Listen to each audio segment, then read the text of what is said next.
जी, अहमद फराज की गज़ल का जो मरकज़ी ख़्याल है, ये आपके सामने जो स्क्रीन पे मौजूद है, मरकज़ी ख़्याल इस गज़ल का आज़ादी इज़हार राय, जिसको आप इंग्लिश में बोलते हो freedom of speech. Freedom of speech है इसका मरकज़ी ख़्याल।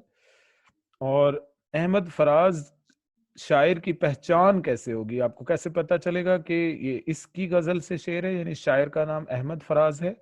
तो आप रदीफ देखोगे कि अहमद फराज ने क्या बोलना है।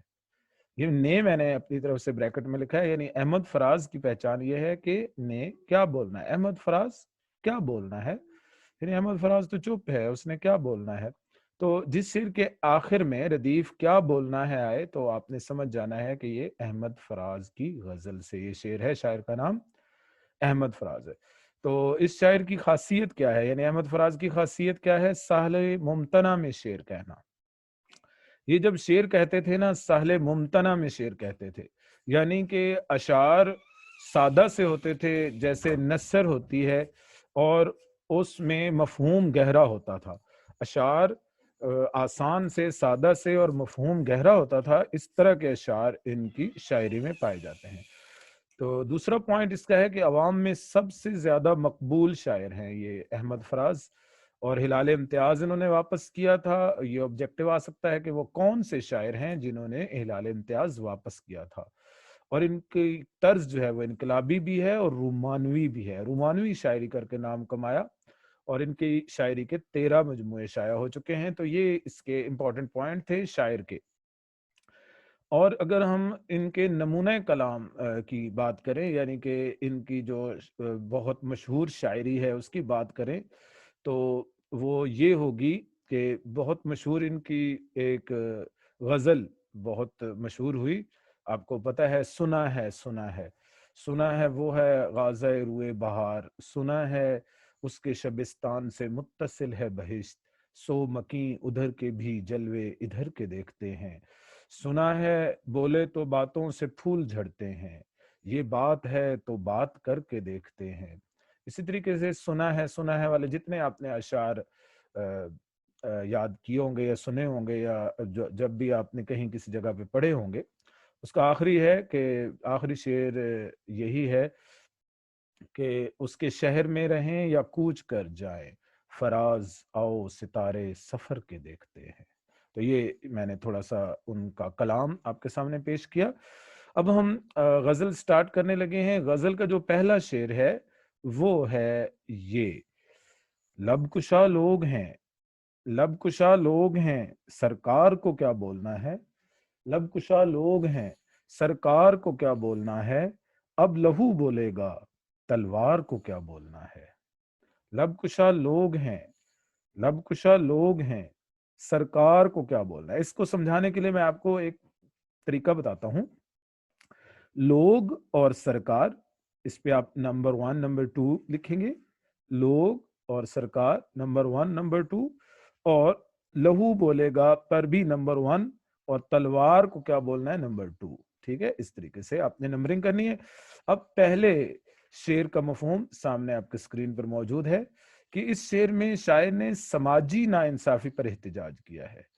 और गोया समाजी नाइंसाफी क्या है कि आज़ादी इज़हार राय ना देना।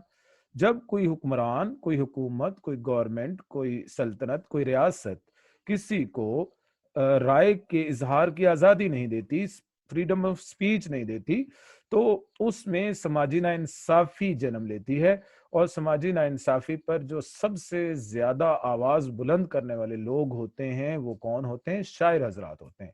तो शायर अहमद फराज ने इसमें समाजी नाइंसाफी पर एहतजाज किया है इस शेर में, कि यही कहा है ना कि लब कुशा लोग हैं, सरकार को क्या बोलना है। सरकार तो चुप है, लेकिन लोग बोल रहे हैं। लोग कब बोलते हैं? जब कोई उन्हें तकलीफ होती है, कोई उन्हें मसला लाहक होता है, कोई उनकी आज़ादी को दबाता है, कोई उनकी जुबान पर ताले लगाता है, कोई जब उनको एहतजाज से रोकता है, जब उनको राय की आज़ादी नहीं दी जाती, तो तभी لوگ باہر نکلتے ہیں، تب ہی لوگ بولتے ہیں، لب کشائی کرتے ہیں. لب کشا کا مطلب ہوتا ہے بولنا. تو اس میں مزاحمت کا اشارہ بھی پایا جاتا ہے. اس شعر میں کیا پایا جاتا ہے؟ مزاحمت کا اشارہ. مزاحمت کیا ہوتی ہے؟ مزاحمت ہوتی ہے کسی کے سامنے کھڑے ہو جانا، کسی کے سامنے بولنا، کسی کے سامنے آواز کو بلند کرنا. ہاں، یہ مزاحمت ہوتی ہے. تو اگر سرکار بولے، اس کا مفہوم یہ ہے پہلے شعر کا کہ اگر سرکار بولے تو عوام خاموش رہتی ہے، کیونکہ ان میں ہمت نہیں ہوتی. مگر جب عوام میں ہمت پیدا ہو جائے تو پھر عوام اپنے حق کی آواز کے لیے بول پڑتی ہے. تو یہ ہے نا کہ جب عوام ہے نا، ان میں ہمت پہلے پیدا ہونے کی ضرورت ہے. سب سے پہلے ہمت چاہیے. عوام نے ہمت تو پیدا ہو جائے گی تو پھر عوام اپنے حق کے لیے آواز لگائے گی، بولے گی. لیکن اگر عوام نے ہمت، حوصلہ ہی نہ ہو، وہ حوصلے ہار جائے، وہ اپنے آپ کو یہ سمجھ لیں کہ گھٹنے ٹیک لے، یا جیسے کہتے ہیں نا ہتھیار ڈال دے، تو پھر کبھی بھی نہیں بول سکتی. تو اس وقت سرکار کو خاموش ہونا پڑے گا. جب عوام بولے گی تو سرکار کو خاموش ہونا پڑے گا. سرکار نہیں پھر بول سکتی، کیونکہ عوام جب بولتی ہے تو اس وقت وہ انقلاب لے آتی ہے اور آزادی مل جاتی ہے انہیں. کس سے؟ سوچ کی آزادی مل جاتی ہے. لوگ پہلے ڈرے سہمے رہتے ہوتے ہیں، لیکن جب وقت آتا ہے اس کے ساتھ ساتھ ظلم جب بڑھتا ہے تو پھر مٹ ہی جاتا ہے. وہ شعر ہے نا کہ ظلم پھر ظلم ہے، بڑھتا ہے تو مٹ جاتا ہے، خون پھر خون ہے، بہتا ہے تو جم جاتا ہے. تم نے جس خون کو مقتل میں دبانا چاہا، تم نے جس خون کو مقتل میں دبانا چاہا، آج وہ کوچہ و بازار میں آ نکلا ہے. تو ایسے جو انقلابی شعر ہیں، جیسے فیض احمد فیض نے کہا تھا نا، ہم دیکھیں گے، ہم دیکھیں گے، ہم دیکھیں گے، جب بجلی کڑکڑ کڑکے گی، جب دھرتی دھڑ دھڑ دھڑکے گی، ہم دیکھیں گے، ہم دیکھیں گے، جب تاج اچھالے جائیں گے، جب تخت گرائے جائیں گے، ہم دیکھیں گے، ہم دیکھیں گے. ٹھیک ہے. تو یہ سب باتیں آپ نے اسی غزل کے ساتھ لکھنی ہے. اس غزل کے آپ کامن اشعار حوالے کے آخر پہ میں آپ کو لکھواؤں گا، آخر پہ آپ کو بتا دوں گا، اس وقت آپ لکھ لیجئے گا. اس لیے پریشان ہونے کی ضرورت نہیں، دوران لیکچر آپ کو پریشان ہونے کی ضرورت نہیں. آگے چلتے ہیں جی. سیکنڈ شعر کیا ہے؟ سیکنڈ شعر، اس میں سنت مرات النظیر پائی جاتی ہے. اور سیکنڈ شعر ہے کیا؟ ذرا دیکھتے ہیں سیکنڈ شعر کی طرف. سیکنڈ شعر ہے کہ بکنے والوں میں جہاں ایک سے ایک آگے ہو، ایسے میلے میں خریدار کو کیا بولنا ہے. بکنے والوں میں جہاں ایک سے ایک آگے ہو، ایسے میلے میں خریدار کو کیا بولنا ہے. تو یہ جو دوسرا شعر ہے، اس میں کون سی صنعت پائی جاتی ہے؟ صنعت مراعات النظیر. کیسے پتا چلا؟ ایسے پتا چلا کہ اس میں میلہ ہے لفظ، خریدار ہے لفظ، اسی طرح بکنے والے بھی ہے. صنعت مراعات النظیر پائی جاتی ہے اس دوسرے شعر میں. جیسے اس میں میلہ کا لفظ بھی ہے، اس میں خریدار کا لفظ بھی ہے، اور بکنے والے بھی ہیں. جب ایک ہی جگہ سے نسبت کرنے والے، ایک ہی جگہ سے تعلق رکھنے والے کچھ الفاظ ذکر کر دیے جائیں کہ جن کا مفہوم آپس میں متضاد نہ ہو، مخالف نہ ہو، بلکہ سب ایک ہی جگہ سے ریلیٹڈ یا ایک ہی جگہ سے نسبت اور تعلق رکھنے والے الفاظ ہوں، تو اس صنعت کو کیا بولتے ہیں؟ صنعت مراعات النظیر. تو یہ دوسرے شعر میں پائی جاتی ہے. ضمیر فروشوں اور وطن کے غداروں کی طرف اشارہ ہے. اس میں شاعر نے اس شعر میں کس کی طرف اشارہ کیا ہے؟ کہ ہمارے وطن میں بھی کچھ لوگ موجود ہوتے ہیں جو وطن کے اپنے آپ کو بہت محب وطن کہتے ہیں، مگر وہ اصل میں ضمیر فروش ہوتے ہیں، ضمیر بیچتے ہیں. ضمیر فروش مطلب ضمیر بیچتے ہیں، اور وطن کے غدار وہ بن جاتے ہیں، اور وہ سودا کر لیتے ہیں، وطن کا بھی سودا کر لیتے ہیں. ان کا بس چلے تو اپنا بھی سودا کر لیں، اپنے آپ کو بیچ دیں. وہ وطن کے کبھی طرفدار اور حقدار اور وطن کے کوئی خیر خواہ نہیں ہوتے. ان کو صرف دولت، اقتدار اور عیش و آرام کی ضرورت ہوتی ہے. ان کی ہوس کبھی نہیں مٹتی ان چیزوں کی، اور وہ लालच में इस कदर आगे बढ़ जाते हैं कि वो अपने ज़मीर को बेच देते हैं और वतन के गद्दार बन जाते हैं।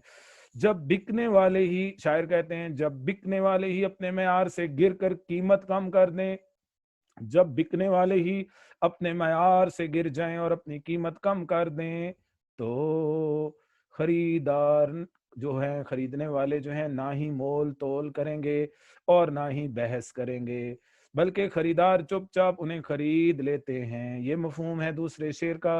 तो इसकी तशरीह में आपने यही बात लिखनी है कि जब आप किसी मंडी में, किसी खरीदो फरोख्त वाली जगह पे जाते हो, किसी बाजार में जाते हो, वहां अगर कोई चीज ऐसी पड़ी हो कि जिसकी कीमत ही बिल्कुल थोड़ी हो, तो वहां हर कोई उसकी तरफ तवज्जो करने लग जाएगा। याद रखिए, जब किसी चीज की तलब बढ़ती है तो उसकी कीमत भी बढ़ जाती है, और जब किसी चीज की तलब कम होती है तो उसकी कीमत भी कम हो जाती है। यानी डिमांड के साथ ही प्राइस का ताल्लुक होता है। तो इसी तरीके से शायर कहते हैं, जब लोग अपने मयार से ही गिर जाएंगे, अपनी कीमत ही कम कर देंगे, कहेंगे कि मुफ्त हाथ आए तो बुरा क्या है। वो गालिब ने कहा था ना, मुफ्त हाथ आए तो बुरा क्या है। तो हर दुकानदार तो चाहता है ना कि उसकी चीज ज्यादा महंगी बिके, लेकिन जब चीजों की कीमतें कम हो जाती हैं तो फिर क्या होता है कि हर दुकानदार चाहता है कि बस उसकी चीजें, वो उस हर दुकानदार की चीज बिक जाती है क्योंकि कीमतें कम होती हैं, और गाहक उनकी चीजें खरीद लेता है और वो बड़ी हाथों हाथ बिक जाती हैं और वो पूरा बाजार खाली हो जाता है। इसी तरह जमीर भी बिकते हैं।